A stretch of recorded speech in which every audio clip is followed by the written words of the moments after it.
Nadie en esa iglesia supo exactamente en qué momento la boda dejó de ser una boda. Fue algo que sucedió en silencio en el espacio de unos pocos segundos.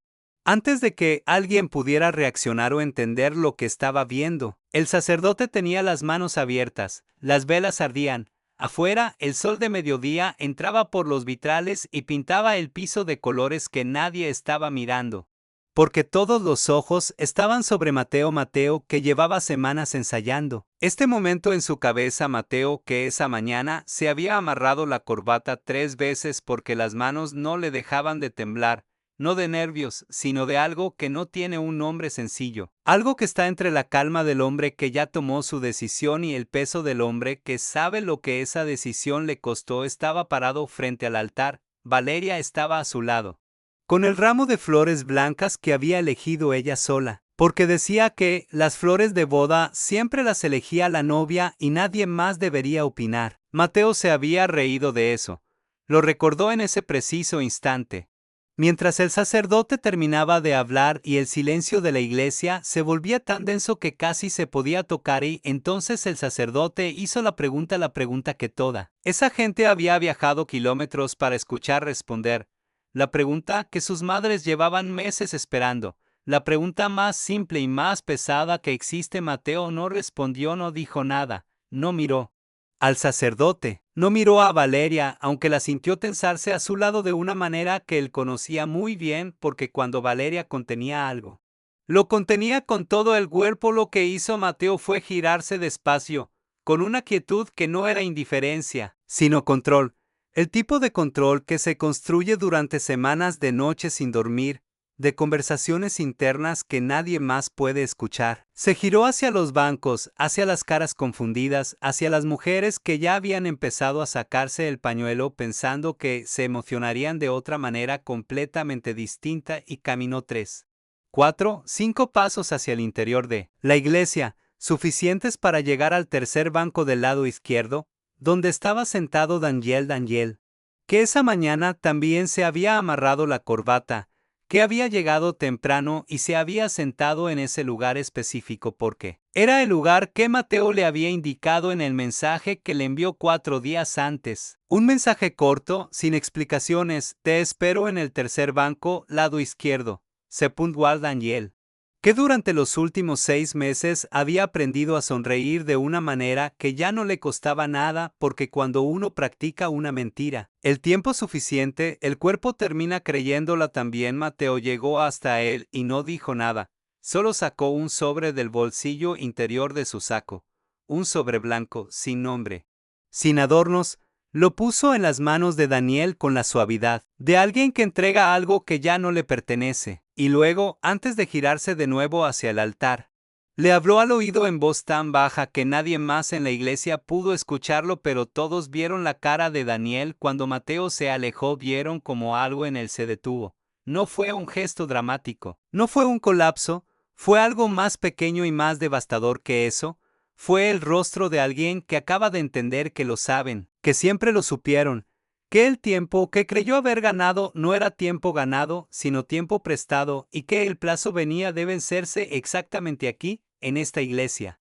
En este momento el sobre temblaba entre sus dedos. Nadie entendía lo que estaba mirando. Los invitados se movían en sus asientos. Alguien tosió. Una niña pequeña en el fondo de la iglesia le preguntó a su madre en un susurro por qué el novio estaba caminando para allá. Y su madre no supo qué responderle. Valeria no se movió del altar, apretó el ramo con las 2 manos con una fuerza que le blanqueó los nudillos y miró al frente. No miró a Daniel, no miró a Mateo mientras volvía caminando hacia ella. Miró al crucifijo sobre el altar con la expresión de alguien que está teniendo la conversación más importante de su vida. Completamente en silencio, completamente sola, completamente por dentro. Cuando Mateo llegó a su lado de nuevo, el sacerdote no sabía si continuar. Nadie sabía nada, y eso, precisamente eso, era lo que Mateo había planeado. No el caos, no la humillación pública, sino este momento exacto. El momento en que todo estaba suspendido, en que la verdad flotaba en el aire de la iglesia sin que nadie pudiera nombrarla todavía, y en que cada persona en esa sala tendría que decidir Con los minutos que siguieran, ¿qué clase de historia? Había venido a presenciar porque lo que estaba sucediendo no era el fin de una boda, era el principio de algo que llevaba años esperando salir a la luz. Algo que empezó mucho antes de ese altar, mucho antes de ese sobre. Mucho antes de que Mateo y Valeria se conocieran en aquella cena de empresa un jueves de octubre en la que nada parecía tener consecuencias y todo las tuvo para entender lo que pasó en esa iglesia. Hay que volver al principio, hay que volver a cuando eran tres amigos y el mundo todavía les parecía justo. Hay momentos en la vida que uno no reconoce como importantes mientras los está viviendo. Momentos que parecen ordinarios, casuales, casi, sin peso. Una cena de trabajo. Una presentación de negocios, una persona que entra por una puerta y se sienta al otro lado de la mesa. Uno no sabe en ese instante que ese momento lo cambiará todo. ¿Qué años después? Recordará exactamente cómo estaba la luz, cómo sonaba la música de fondo, cómo olía el aire esa noche. Así fue como Mateo conoció a Valeria. Fue en una cena que organizó Daniel para celebrar el primer contrato importante de la empresa, un restaurante en el centro de la ciudad. No demasiado lujoso, pero lo suficientemente elegante como para que los tres se sintieran más grandes de lo que eran en ese momento. Daniel había invitado a varios contactos, personas del medio de la construcción, arquitectos, inversionistas pequeños. Valeria era amiga de uno de ellos. Llegó un poco tarde.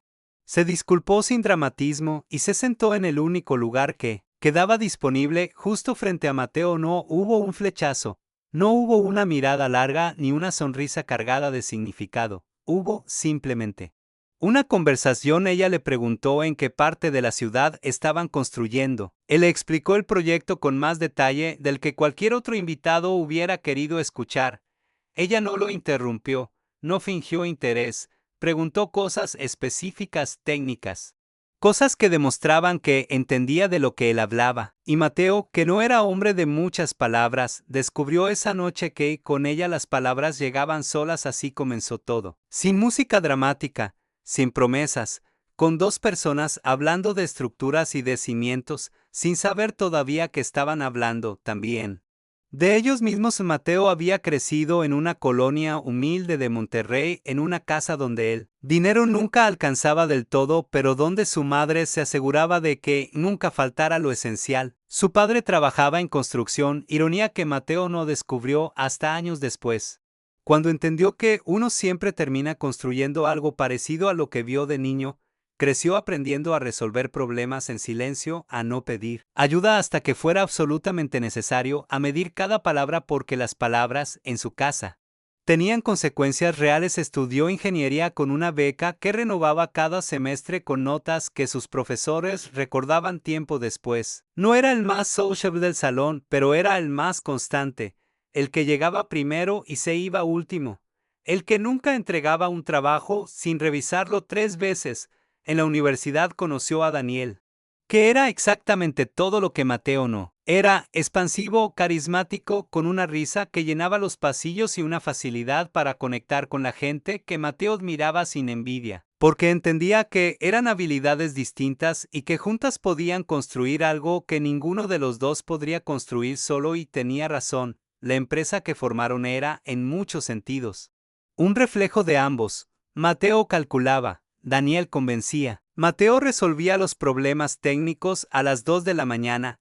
Daniel cerraba contratos en almuerzos de 2 horas. Se necesitaban de una manera tan genuina que durante años ninguno de los dos cuestionó lo que habían construido juntos. Valeria era diferente a las personas que Mateo había conocido antes. Y no de una manera fácil de explicar. No era que fuera extraordinaria en el sentido obvio. Era que prestaba una atención al mundo que resultaba casi perturbadora. Recordaba detalles que uno no esperaba que nadie guardara. Notaba cuando algo había cambiado en un espacio, cuando una persona estaba cargando algo que no decía en voz alta, cuando el silencio de alguien significaba algo distinto al silencio. Ordinario con Mateo, esa cualidad se volvió algo poderoso, porque Mateo era precisamente el tipo de persona que cargaba muchas cosas sin decirlas. Y rara vez encontraba a alguien que se diera cuenta. Ella, si se daba cuenta, se vieron varias veces. Después de esa cena, siempre en contextos del trabajo, siempre con otras personas alrededor, pero había algo entre ellos que crecía con una lentitud paciente, sin prisa, como crecen las cosas que están destinadas a durar un día. Mateo apareció en el estudio de arquitectura donde ella trabajaba con un plano que técnicamente no necesitaba revisión, y los dos lo supieron y ninguno dijo nada, y hablaron durante 2 horas de pie frente a una mesa de trabajo a la semana siguiente. Él llegó con el plano corregido y con 2 cafés. Ella tomaba el suyo sin azúcar y con un poco demasiada leche. Él lo recordó la primera vez que ella se lo dijo y nunca lo olvidó. Ese fue, quizás, el momento en que ella decidió que este hombre era alguien distinto, no porque el gesto fuera romántico, sino porque era la clase de atención silenciosa que viene de alguien que genuinamente quiere entenderte, no impresionarte. Los meses que siguieron fueron de esos que uno atesora sin saber que los está atesorando. Los domingos en el apartamento de Valeria, con planos extendidos en el suelo y música de fondo que ninguno de los dos elegía con cuidado, pero que terminaba siendo perfecta de todas formas. Las conversaciones que empezaban sobre el trabajo y terminaban horas después hablando de la infancia, de los miedos, de las versiones de ellos mismos que habían dejado atrás. La primera vez que Mateo se quedó dormido en su sofá y ella lo cubrió con una cobija sin despertarlo, y él lo supo al despertar porque la cobija olía a ella.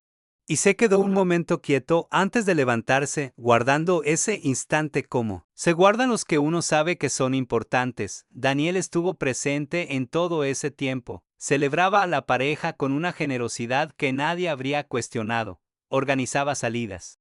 Brindaba por ellos, decía que Mateo era el hombre más afortunado que conocía, y lo decía con una sonrisa tan natural, tan bien construida, que nadie, absolutamente nadie, habría podido ver lo que había detrás. Nadie. Excepto Valeria. No era que ella supiera algo concreto. Era que cada vez que Daniel entraba a una habitación, algo en ella se acomodaba de una manera distinta. No era incomodidad, era algo más antiguo, más difícil de nombrar, como cuando uno reconoce un lugar al que nunca ha ido, o recuerda una conversación que no puede ubicar en el tiempo. Una familiaridad que no tendría que existir, pero que estaba y de todas formas, callada, esperando.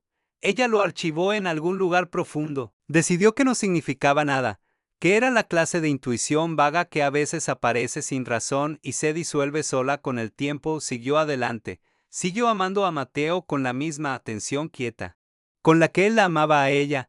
Construyeron una vida pequeña y real, sin grandes gestos, sin promesas exageradas, con la solidez de 2 personas que habían decidido prestarse atención de verdad, y durante un tiempo eso fue suficiente. Durante un tiempo.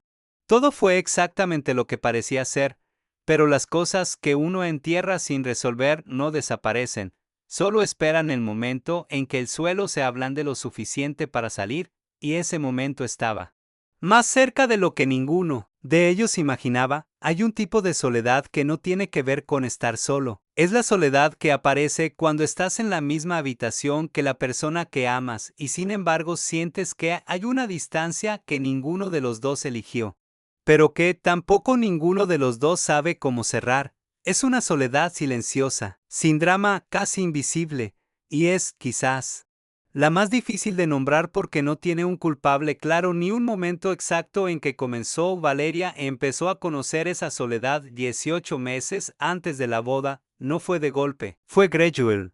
¿Cómo lo son las cosas que realmente duelen? Primero fue una cena cancelada con un mensaje de texto a las 8 de la noche.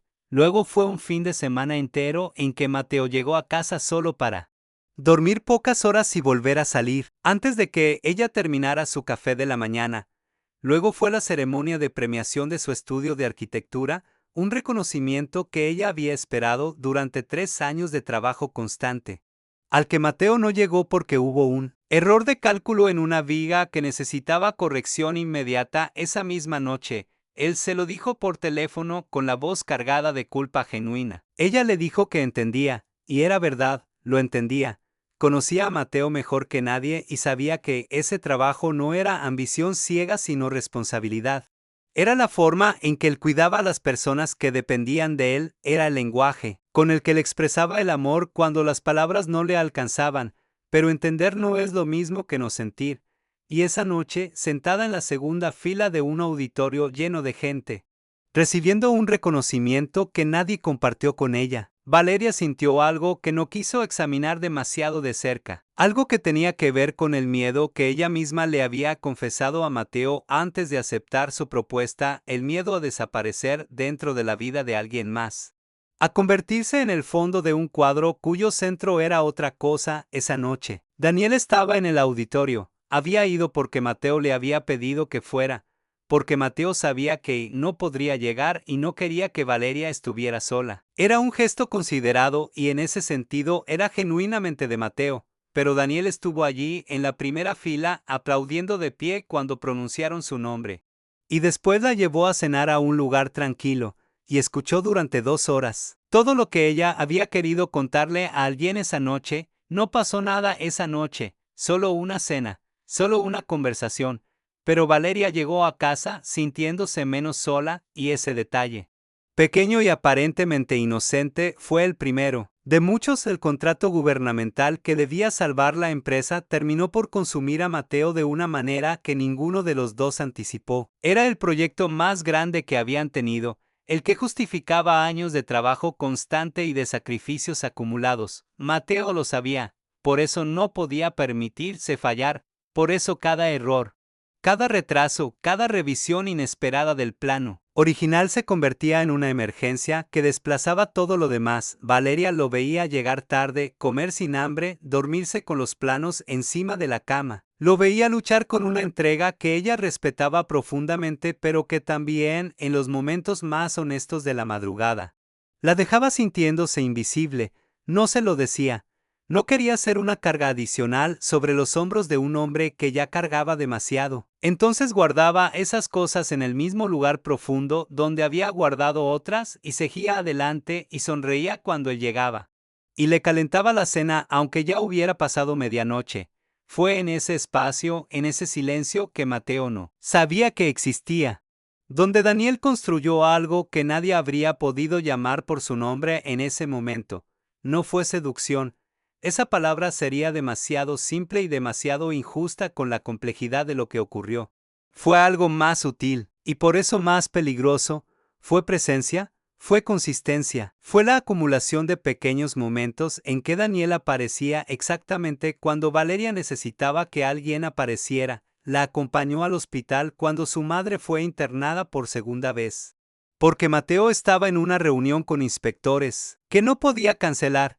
Se quedó en la sala de espera durante 4 horas sin quejarse, sin mirar el teléfono con demasiada frecuencia, sin hacer que su presencia fuera un sacrificio visible. Cuando el médico salió con buenas noticias, Valeria exhaló con una profundidad que llevaba semanas contenida, y Daniel simplemente puso una mano en su hombro y no dijo nada, porque entendió que ese momento no necesitaba palabras, eran gestos que cualquiera habría descrito como los de un buen amigo, y quizás lo eran al principio, pero Daniel sabía en algún lugar honesto de sí mismo que nunca visitaba demasiado tiempo, que también eran otra cosa, que estaba llenando un espacio que no le correspondía, que cada vez que Valeria le agradecía su presencia con una sonrisa cansada y genuina, él guardaba ese momento como algo que le pertenecía. Y eso no era el comportamiento de un amigo, pero se decía a sí mismo que era inofensivo, que no estaba haciendo nada malo, que simplemente estaba siendo la persona que Mateo, en su ausencia, no podía ser. La noche que todo cruzó una línea que no tenía regreso fue una noche de lluvia.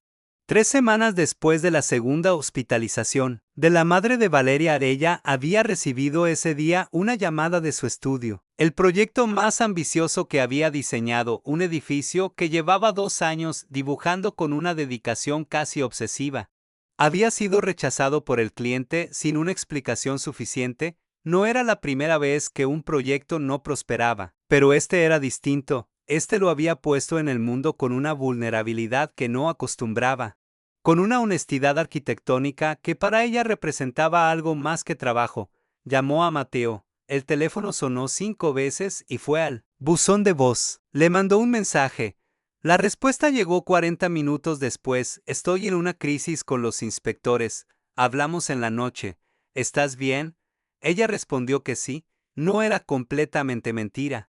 Pero tampoco era completamente verdad. Daniel llegó sin que ella lo llamara porque ese día habían quedado en revisar unos documentos de la empresa que ella firmaba como consultora externa. Cuando abrió la puerta y la vio con los ojos enrojecidos y el proyecto rechazado sobre la mesa, no preguntó qué había pasado. Solo entró, cerró la puerta y puso a hervir agua para el té. Sin decir nada estuvieron hablando durante horas. Valeria habló del proyecto, del agotamiento, de la sensación acumulada de estar dando y dando, sin saber bien a qué o a quién. No nombró a Mateo directamente.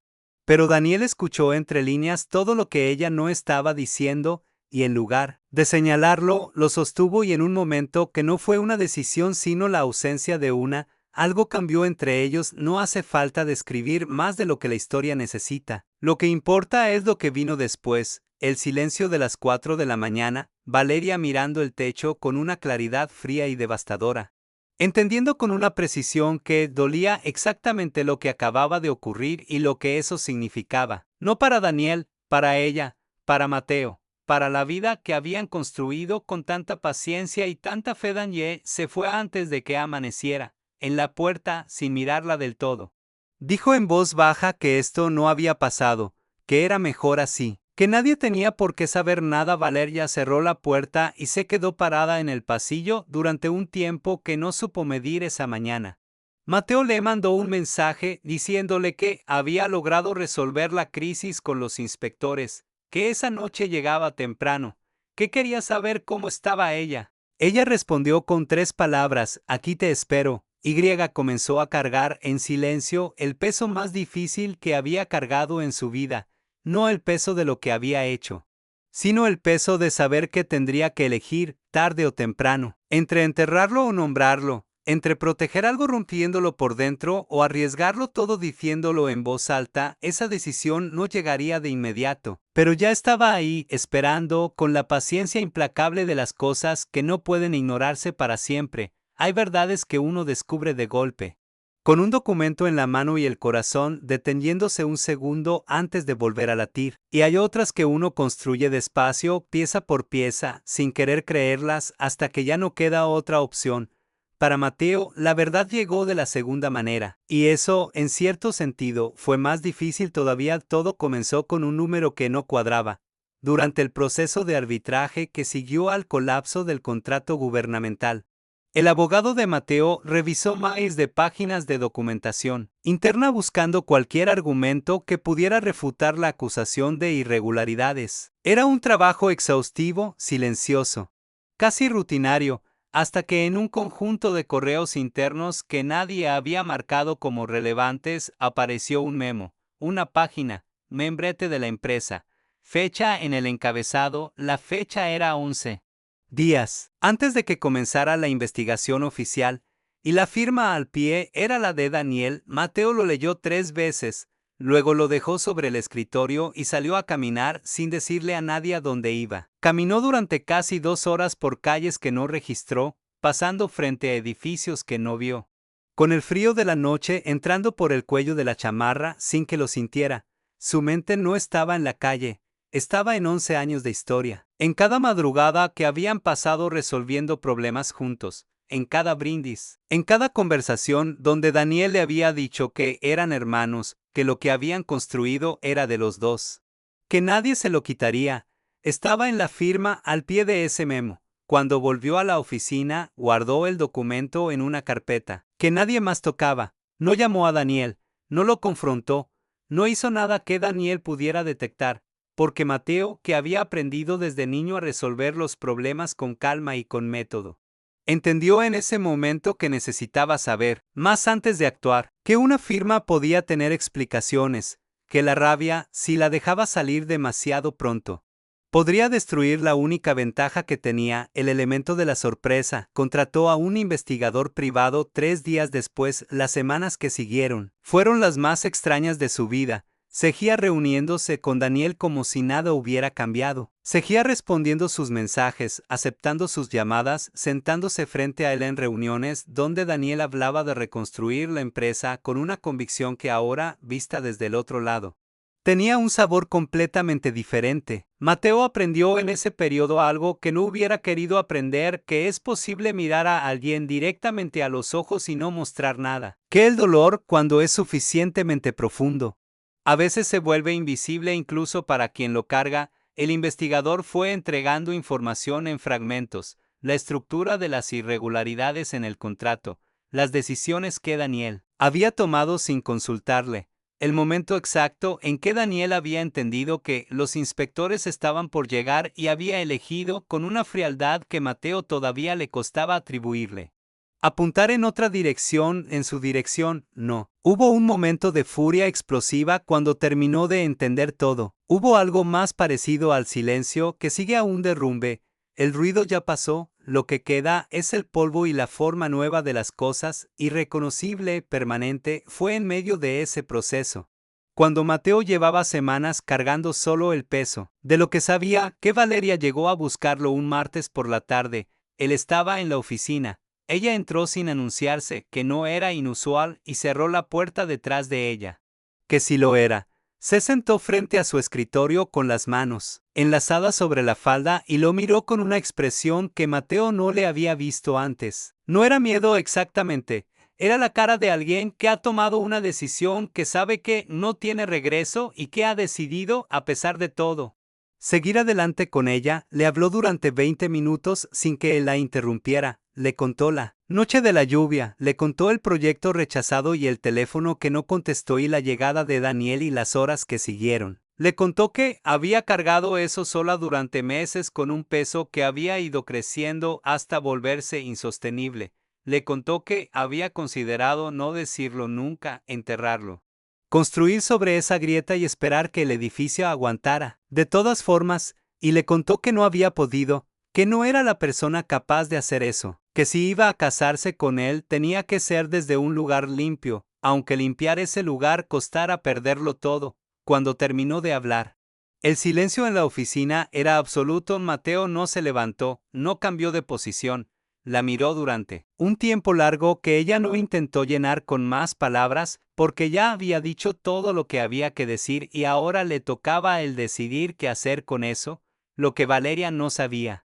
Lo que no podía saber era que Mateo en ese momento estaba procesando dos cosas al mismo tiempo, lo que ella acababa de confesarle, y el hecho de que el nombre que ella acababa de pronunciar era el mismo nombre que aparecía en la firma del memo que guardaba en una carpeta en el cajón izquierdo de su escritorio. Que la traición de Daniel no había ocurrido en una sola dirección, había ocurrido en todas esa noche. Mateo no durmió. No porque estuviera destruido, aunque algo en él lo estaba, sino porque su mente, esa mente de ingeniero que siempre buscaba la estructura detrás de las cosas, no podía dejar de examinar lo que ahora veía con una claridad brutal. Daniel había calculado todo, no solo el desvío de la investigación, también el acercamiento a Valeria, la presencia constante, los momentos elegidos con una precisión que, vista desde afuera, parecía casualidad, pero que desde adentro tenía la forma inconfundible de una estrategia. No podía probarlo, quizás nunca podría, quizás Daniel mismo, si se lo preguntaran, no sabría responder con honestidad si lo había planeado o si simplemente había aprovechado lo que encontraba en su camino. Hay personas así, personas que no se piensan a sí mismas como malas porque nunca se piensan a sí mismas del todo, pero Mateo sí lo pensaba. Y eso era suficiente. Los 21 días que siguieron a la confesión de Valeria fueron los más silenciosos y los más decisivos de su vida. No le dijo que sabía lo del memo. No todavía. Primero necesitaba ordenar todo dentro de sí mismo, porque había demasiadas cosas moviéndose al mismo tiempo y Mateo sabía que las decisiones tomadas en el centro de un remolino rara vez son las decisiones correctas. Se levantaba temprano, caminaba, trabajaba, llegaba a casa, cenaba con Valeria en una atmósfera que era tensa y tierna al mismo tiempo. Como dos personas que se están conociendo de nuevo desde un lugar que ninguno eligió. Valeria no presionaba, esperaba. Había puesto todo sobre la mesa y ahora le correspondía a él decidir si quería seguir construyendo sobre ese terreno o si prefería retirarse. Lo respetaba demasiado como para apresurarlo. Hubo una noche, a la mitad de esas 3 semanas, en que Mateo se sentó en el borde de la cama y la miró dormir durante un momento que no supo cuánto duró. Pensó en la persona que ella había sido antes de esa noche de lluvia. Pensó en la persona que siguió siendo después, cargando sola algo que la estaba aplastando. Eligiendo al final decir la verdad, aunque la verdad pudiera destruirlo todo. Pensó en la diferencia entre una persona que comete un error y una persona que es un error. Entendió con la claridad tranquila de las cosas que uno sabe antes de saberlas. ¿Cuál de las dos era? Valeria. La boda siguió en pie, pero Daniel también recibió su invitación, y Mateo, que había pasado semanas pensando en cómo responder a una traición que nadie más conocía, llegó a una decisión que sorprendería a cualquiera que lo conociera desde afuera. Pero que tenía una lógica perfecta para alguien que lo conociera de verdad. No quería destruir a Daniel públicamente. No quería una confrontación que se convirtiera en espectáculo.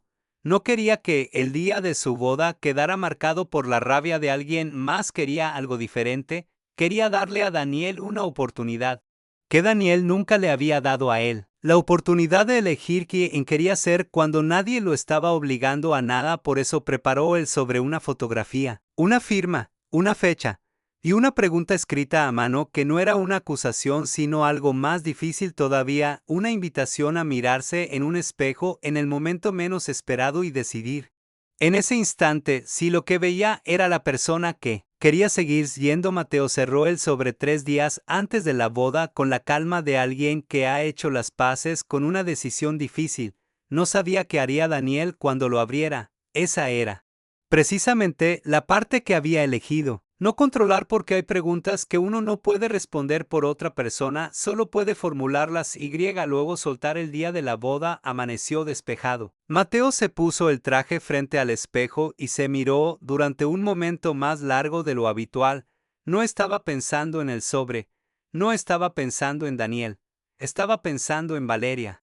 En el camino que habían recorrido para llegar a ese día, en todo lo que habían sobrevivido sin saber todavía que lo estaban sobreviviendo. Entonces fue a casarse. La iglesia olía a flores blancas y a madera vieja. La luz entraba por los vitrales en ángulos que hacían que todo pareciera suspendido, como si el tiempo hubiera decidido moverse más despacio esa mañana, como si incluso las horas quisieran ver lo que iba a ocurrir. Los invitados estaban sentados en silencio. La música había terminado. El sacerdote sostenía el libro abierto con las manos de alguien que ha presidido muchas bodas y cree conocer el ritmo de todas ellas. Entonces Mateo se giró hacia la tercera fila. Nadie entendió lo que estaba viendo. Vieron a un novio alejarse del altar en el momento más solemne de la ceremonia y caminar hacia un invitado con un sobre en la mano.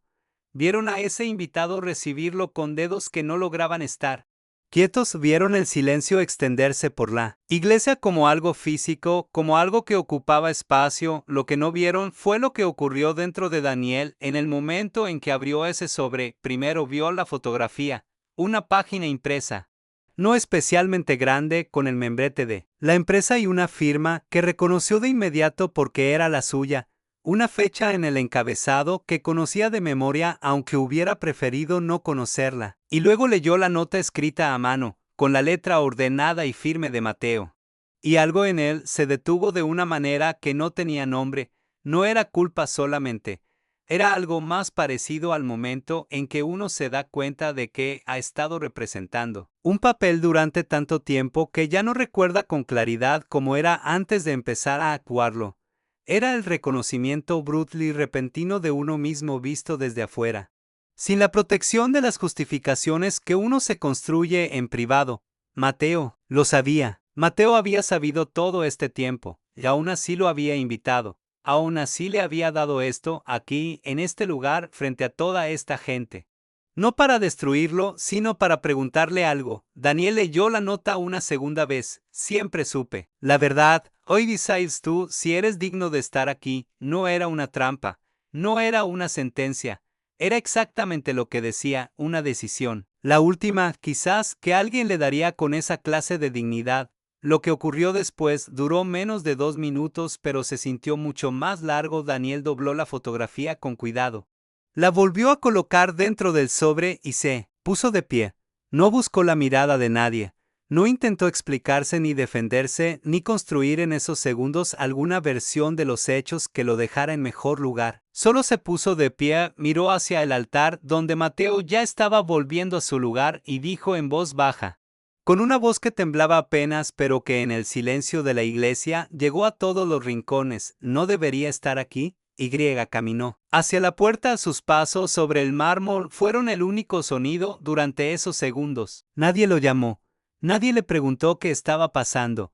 La puerta de la iglesia se abrió y se cerró, y el sonido de afuera entró un momento, el viento, un pájaro, el mundo continuando como si nada. Y luego volvió el silencio.